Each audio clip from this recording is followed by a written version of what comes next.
Hi, everyone. Welcome to the Becoming Anchored podcast. My name is Laura Deneen. I'm one of your hosts. Lauren Jackson is not with us today, but we do have a wonderful guest on the show, Rachel Sellers. I'm really excited to have you join us today.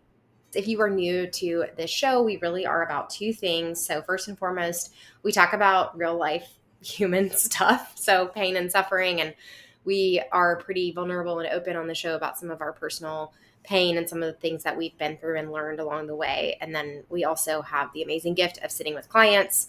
We cherish our work. We absolutely adore what we do. I just got out of a few sessions this morning and I'm just sitting here reflecting on just how fulfilled I feel and how meaningful the work is to me. And Rachel is actually a therapist as well in the community, and so she can share more about the work that she does at the end of the show. But if you are new to this platform, welcome. If you're looking for therapy, we really encourage you to reach out to one of us. Rachel is a therapist in the state of Tennessee, and if you're not in the state of Tennessee, we encourage you to find someone local to you.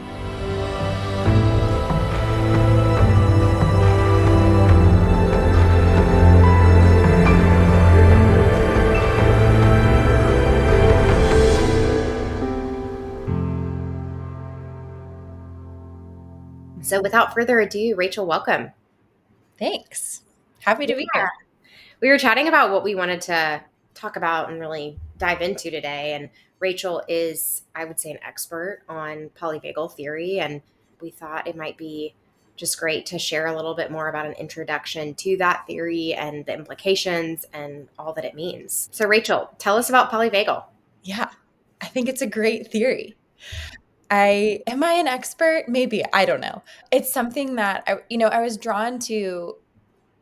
First of all, I'll say I was drawn to this theory mainly because I just was really curious about our defense mechanisms and our survival patterns, and really just, like Laura said, I'm a therapist and do similar work that Laura does. I work with eating disorders, and kind of early on in my practice, I realized we are not talking about the body. And the body is pretty important. It's kind of a big deal, and it needs to be utilized as a resource. And so many approaches in the therapeutic world are so focused on the mind and thoughts. Mm-hmm. And that's what we learn in grad school. And there's absolutely nothing wrong with it. And it has a place and it's super helpful. I just kind of felt like early on in my career as a therapist that something was missing, that there was something else that had to be going on kind of in conjunction with our brains. And I stumbled upon this polyvagal theory as I got curious about the nervous system. Because really all the polyvagal theory is just the science of how our nervous systems work. And so I'll give a little nutshell-y kind of intro to how our nervous systems work, because that's what polyvagal theory is. So polyvagal theory basically says that our bodies, as we go throughout the day, as we go throughout our lives, are constantly picking up on cues from the environment, which is our physical space, but it's also our relationships that are present in our environment. So our bodies are kind of constantly, subconsciously, unconsciously picking up, and the fancy science word is neurocepting, meaning that it's similar to perception, but different because it's happening underneath our conscious awareness, right? So our bodies are neurocepting these cues. We're constantly taking in input from the environment, and our bodies are shifting and have three different pathways, essentially, that they will travel in response to our environment. So that's where so poly means more, it means three, right? More than two. And so we have three pathways that our bodies can respond and do respond, emphasizing that this is happening under our conscious awareness. And without our brains, our thinking brains don't decide this. This is happening in our bodies, in our nervous systems. It's very automatic. It's very unconscious. So our first kind of pathway, if our body is neurocepting or sensing safety, then our body will travel the pathway and put us in a state called our ventral vagal state. And this is our, so many people refer to the states. There's so much language. It all means the same thing, but there's so many words. So our ventral vagal state is the state that our bodies are in when they sense and feel safe and connected Sometimes this state is called the safe and social state. Sometimes people will refer to this state as being how they feel, or the state that's activated when they feel regulated, connected to themselves, connected to the world. This state is only possible for our bodies to shift into when we are sensing into safety, or when the cues around us help us kind of get there, right? So that is the pathway towards and of connection. We also have two other pathways that our bodies can travel. And if our bodies sense or neurocept any sort of threat, then they will travel in one of two ways. One kind of pathway is into our sympathetic state. This is our fight or flight. It is when our bodies shift into mobilization. So we're bracing for action. We want to do something to resolve the threat. And so our bodies start kind of pumping with adrenaline and cortisol, and we are pretty motivated to act, right? To approach.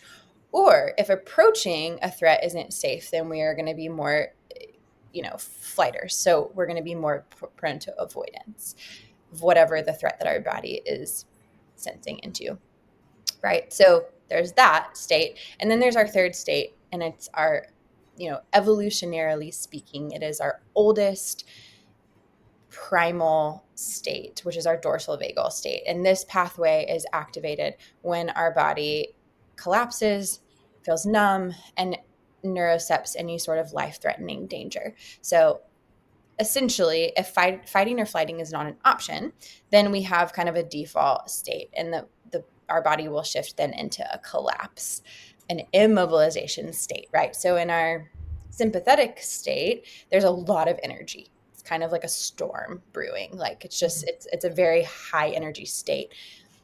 Contrast to our dorsal vagal state, which is a very low energy state. It's a very numb state. It's a very energetically depleted state. You are an amazing teacher. And if I recall correctly, you were a teacher, right? Before you entered into the world of mental health and therapy. But yeah, that was so succinct. And yeah, I mean, I love learning from the language that you use.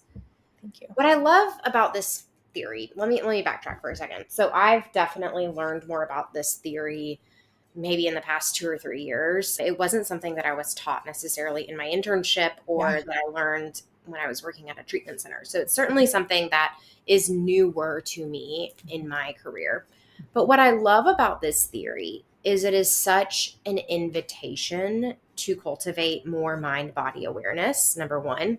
And number two, it's also like that language that you use, survival, right? Like, I think it's an invitation to have more compassion of like, this isn't our fault. This isn't unique, right? Like, this is a shared human experience, and this is what our bodies do to survive. I think giving clients this psychoeducation can really lay the foundation for like effective, rich therapy work. 1000%. Yes. Yes. And we see the implications for this body of science in the context of trauma work, and not exclusively with trauma work, but a lot of times we use it with trauma work to help people understand that your body is not actually the enemy. Instead, your body is actually your greatest ally. And look at how it helped you endure something very hard, right? When other resources to stay connected were not available. Yeah. They weren't accessible. Yeah. And I think so many of our clients, no matter what their presenting concern is or diagnostic, code is necessarily, are disconnected from their bodies. We live in a culture that almost promotes that disconnection. I actually just had Ellie Hodges on the podcast last week, and we talked about that. We talked about like using the body as a resource in recovery. And again, no matter whether you have anxiety, OCD, and eating disorder, I do think this information and even this theory can be valuable to you. Yes. Because where health is mind-body connection, right? And so a lot of our clients come to us and they've been so disconnected from their bodies for days, months, weeks, years, and that experience is not sustainable. No. And I remember when I was first learning about this theory, and I was kind of just learning kind of the flavor of each state and getting curious about, okay, what is sympathetic? storm look like? What does, dorsal vagal kind of haze or fog look like? What does regulation look like? Like getting curious about it. It was mind blowing to be like, oh, well, and this, I risk sounding reductionistic here, but I think it's important. Like anxiety is when our sympathetic nervous system is just in overdrive, right? Or like depression is when our dorsal vagal complex is taking over the bus, taking over our systems and is driving the bus and is super overactivated, right? So, well, ironic, underactivated, but you know what I mean, right? Like, so starting to look at like these mental health diagnoses kind of through this lens was pretty mind blowing Mm. and just all made sense. Like, my understanding of myself and how I cope with stress and difficulty and even like attachment and all of these things just like kind of just like came together. And I was like, wow. Yeah. Mind-blowing. Mind blowing. I agree with you. I deeply resonate with polyvagal. Just having been trained originally as a trauma therapist, I find it very, again, a compassionate lens. I find it just really relatable and practical, both for myself and my clients. I love the cues of safety language. Yeah.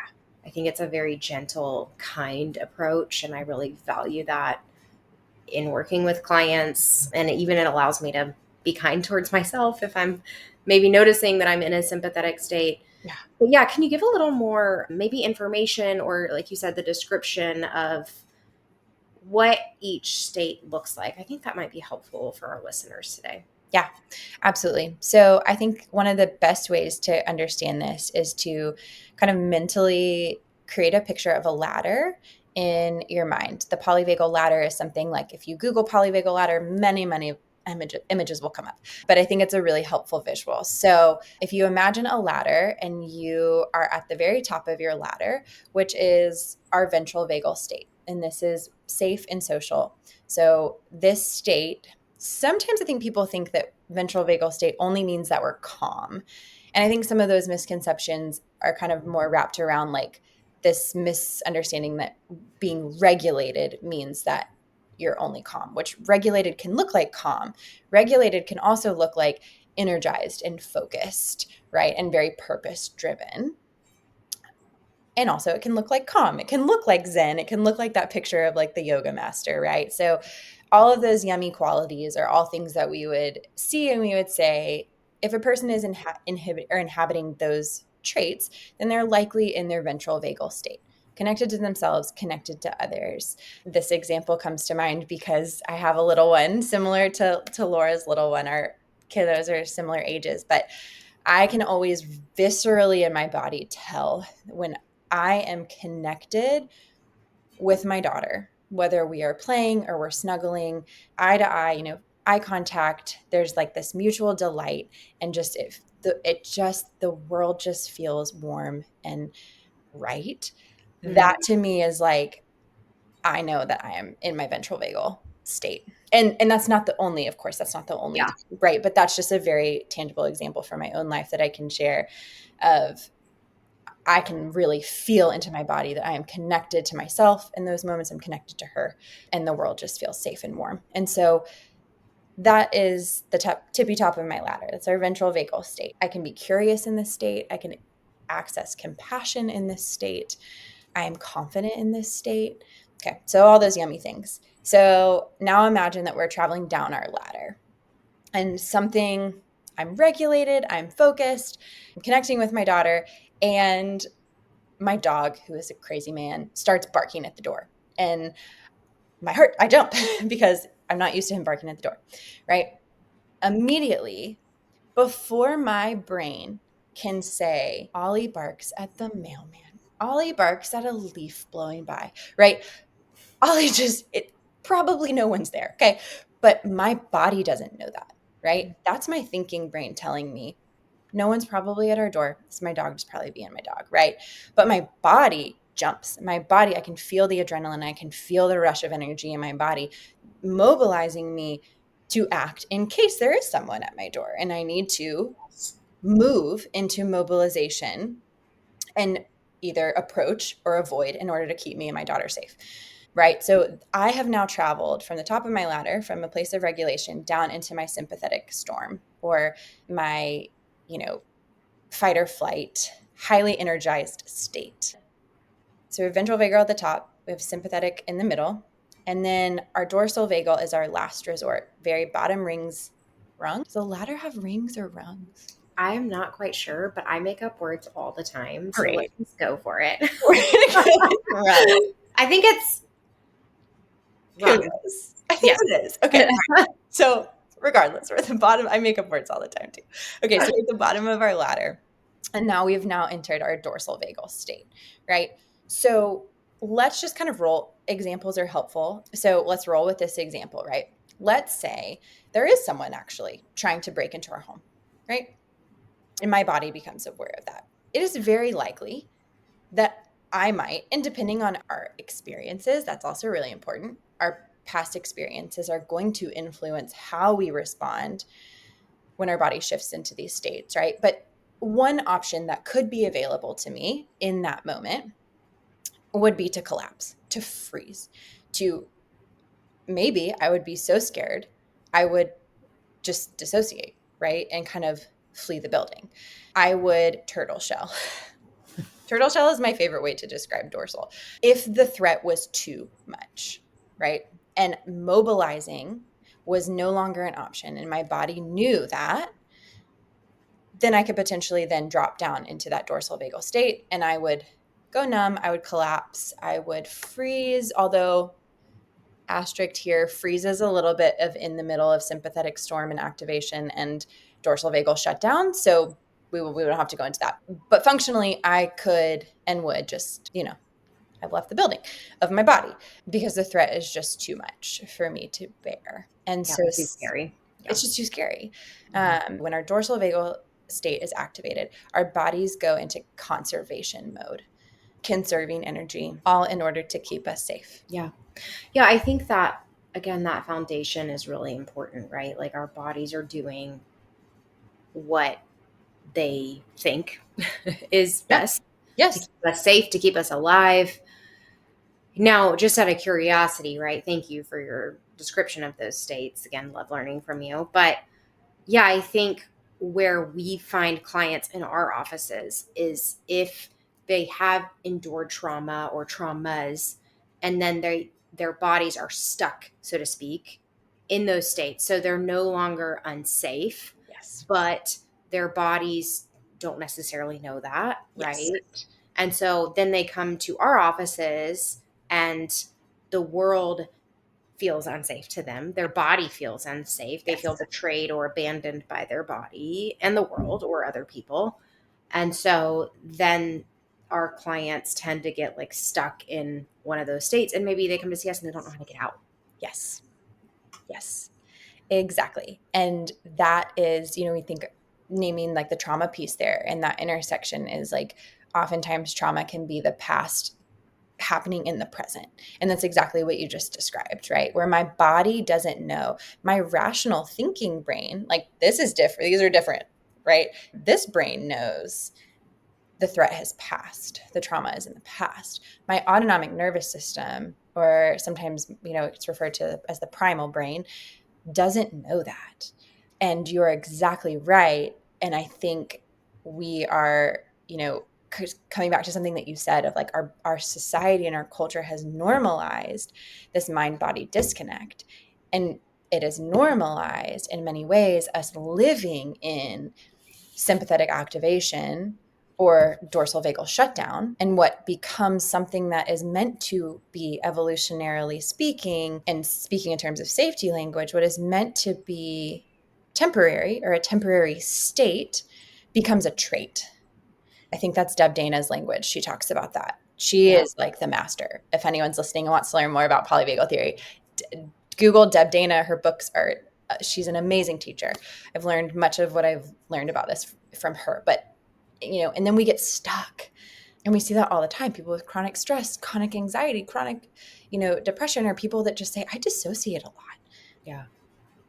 So if you're working with a client or if you're noticing in your own self, right? Thank you just for your vulnerability around sharing with your daughter. Yeah, but I'm just curious, if I'm a listener, I might be asking like, okay, well, Rachel, like what does this mean for me? How do I get out of this state? And we know it's not as simple as like, oh, now that we know, we get out of it, right? But I'm just Totally. curious, like, what are the first Yes. steps that you are working on with your clients? Mm-hmm.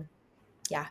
So, Deb Dana talks a lot about befriending your nervous system. And part of that is getting curious about the unique paths that we all take, right? Because my pathway up and down, from the bottom to the top of my ladder, which we travel multiple times a day, is going to look different than like the states are the same, but because of my experiences are different than, let's say, your experiences. So how we experience those different states are going to be different. And what triggers us in and out of those states is going to be really different. So, for example, let's say conflict. This is a great example. If I'm having a conflict with my partner, for some of us, based on our attachment histories and attachment profiles, for some of us, that's going to trigger us into a sympathetic state. Mm-hmm. For some of us, we're going to bypass that completely and we're going to shut down in conflict, right? Our experiences shape that. But I say that to say one of the first things that we do is we have to get curious about what triggers us in and out of each state. So getting curious about, when do I feel sympathetic energy? Like, after I've really kind of gotten to know the flavors of each state, which I will do with clients, like, let's really get to know, what does sympathetic look like for you? What does dorsal vagal look like for you? And Yeah, then that's what are the triggers and where do you go in different places? So looking at that, I think is, and again, like you mentioned in the very beginning of like, this framework allows us to access compassion for ourselves and curiosity. And so we do that getting with so much compassion and saying, of course, this makes sense in the context of my story, that when I am in conflict with my partner, I shut down. Let's look at the experiences that have influenced and that paved the way to form that pathway. So I think we do that, and then we think about safety cues. And I tend to talk about that with clients in kind of two categories. And Deb Dana spells this out too. And she says, what are ways that you feel safe and can access safety by yourself? And what are ways that you can access safety in connection with others? So we do both. Kind of goes back to like co-regulation versus self-regulation. And we get curious. We get curious about what those things are. And those things are going to be really different for all of us, right? So for me, maybe a hug from my partner may activate and help me climb back into my ventral vagal state. For someone with an abuse history, a hug from their partner may trigger them right down their ladder. So it's just so highly individualized. Yeah. Yeah. And I think it allows for like just that unique lens that we as therapists are kind of always wearing, right? Just this idea that we all have such unique, diverse experiences. And I think just like with any type of therapeutic modality we're using when we're working with clients, and even if we are the client, we have to resist the urge to like compare of like, somebody else might be triggered or activated by this thing and I'm activated by something different. And there's not like a right or wrong, but it's more about just building that insight and awareness so that we can get back in ventral vagal and connect with both ourselves and others well. Mm-hmm. I remember when I had a client who was like, and I loved this because their honesty was so appreciated, but they were like, everyone says that I have to use lavender to feel calm. And you know what? I don't like lavender. I don't like the way lavender smells. It's like, yeah. And they were like, I feel grounded in my ventral vagal state when I have earthy smells. Like, give me like the musky, like earthy smelling candle. Like, that is what makes me feel a connection to the earth, to myself, and kind of access that ventral vagal state. And I was like, yes, that is exactly like, that is why this is so highly individualized and why we have to get curious about what for us uniquely helps us feel safe in our bodies and connected to ourselves and the world and the relationships that matter. Mm-hmm. Yeah. Yeah. It's funny. I was going to ask if that client like found a scent that they actually really appreciated. They did. I'm so glad I had options. It was the doTERRA like On Guard. Amazing. I was Yeah. like, great. Yeah. I love this. Yeah. And what I love about this theory too is like once we start practicing it too, the goal, right, is to like be able to have that awareness around like when I am in whatever state I'm in Yes. without judgment, and then Yes. kind of figuring out and having some maybe creativity and play around what does help me Mhm. get back into ventral vagal and how I can access that maybe even sooner as I move through therapy Yeah, versus staying stuck so often. Yeah. exactly. Any other like implications or I don't know, encouragement that you would offer to our listeners today? Gosh. I mean, I could talk about this theory for like ever, but I could talk about, yeah, so many things. I love that we named compassion. I love that we named curiosity. I think that, one of the things I often will encourage my clients to think about is there a difference in what your brain is telling you, the Mm, story, versus what your body is telling you? Because I think sometimes as a culture, we can say, okay, I'm lonely. mhm. Well, my brain says, that's whatever, it's fine, right? Judges it, judges the emotion, bypasses the pain of that, is very quick to make meaning of that experience. Okay, well, what does your body say? Yeah. What does your body say about loneliness? Mm, yeah. Because, like, my body tells me that loneliness often feels unsafe. And so, looking at, if we're talking about that mind body integration, then we have to start to get a little bit curious about maybe the ways that we're using our judging, thinking brains as a way to bypass or ignore some of the signals and things that our bodies are telling us. Yeah. This concept that like our bodies are consistently trying to communicate to us. And are we pausing enough to listen? And this is honestly a challenge Yes. to myself, right? Oh, Like, you know it's so this hard about for me me. as a friend, right? Yes. Like, I'm a doer. I know this about myself. 1000%. Yes. And so I have to cultivate intentional time throughout my day. And I have improved in this, right? And it's not a race. It's not, to shame myself, but I just didn't know, right? Totally. Before I did therapy and, you know, moved towards health. Mhm. But yeah, our bodies are consistently communicating to us. And I think it begs the question of like, is my lifestyle, Mhm. is what I'm committing to, is it allowing me to listen to what my body is saying? Yes. And you mentioned this too. And just reiterating to people who are listening, we do that without judgment, Mhm. right? Because it's our conditioning that we are critical and that we judge and that we shame and that we put ourselves down Yeah. Yeah. when we reflect on these things. Yeah. That we have to say, okay, I'm going to put that aside for a minute and I'm actually going to move forward with compassion and empathy for my body and the way that it has been my greatest ally and my greatest resource as I've moved through hard things. Hmm. Thank you, Rachel. So meaningful just to chat with you today. I appreciate your time. Thanks for having me. Of course, of I love course. talking about these things. You are absolutely an expert. I know we started with that, so we can certainly close with it as well. I am a nerd. I No, am a I nerd, love it Laura. so much. I love it. Well, you know this, right? That we close with some homework and an affirmation. Would you like to give one or both of those items? Yeah. So, homework. I want to charge you to get curious. What triggers you into a sympathetic storm, into a fight or flight, and highly anxious, kind of worried, panicky state? And what triggers you into a dorsal vagal shutdown? And maybe you might want to Google, I would say maybe Google a polyvagal ladder. Just click on like the images on Google and stuff will come up and give you some more descriptor words around those states. And what triggers you? And then the opposite of a trigger is something called a glimmer. And that's what we've been talking about with these safety cues, right? So, what are your glimmers? Like thinking of using your five senses. What are smells? What are visual, cues? What are, tactile? Is it a specific texture of a blanket? Like what really nitty-gritty curiosity around what helps me feel safe.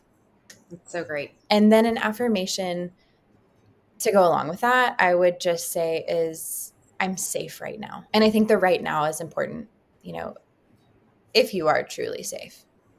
Yeah. like in this present moment. In Yeah. this present moment, right? Kind of like a Yeah. little caveat asterisk there. But Yeah. yeah, or if that feels too far from the truth, then say something like, I'm working on, or I'm learning how to feel safe. I'm Hmm. learning how to feel safe in my body. I think when we give ourselves that, I'm learning to, it can feel a little bit more like, yeah, like I can do that. Yeah, it's a process. It's a process, Yeah, right? like it's like First, I'm yeah. giving myself grace. I'm giving myself compassion. I don't have to have it figured all out right now. I don't have to feel perfectly safe. I'm just learning how to do it. So beautiful. Yeah, and the process of identifying our glimmers can be such permission too in that, right? To like figure out what we like and don't like. And one of Yeah. my favorite things to do after we've eaten dinner and put my daughter down, or sometimes I do it when she's snuggling me on the couch, is just to like put a heating pad on my shoulders. And it really is a signal to my body to like calm and to like rest Yeah. and to enter into that state after maybe a busy day of work. And so, yeah, Mm. I love what you talked about with the glimmers. Well, how can our listeners find you? Great question. I am on Instagram. My handle, they call them handles, right? Mhm. Okay, great. I live under a rock sometimes. My handle is I am Rachel Sellers. So I post content on there sometimes. Life is, as I think we mentioned, I have a little one like Laura, and margins for us mamas are, what are margins? I don't know. So I post when I can, and that would be kind of probably the landing page. I have a link tree that links to various links and resources and blog posts and things like that. But that would be the easiest way to find me. I love it. I love it. Well, I'm so excited for this to go live. Thank you so much for your time today. And thank you to our listeners for listening to the Becoming Anchored podcast. We'll see you next time. Take care. Bye. Bye.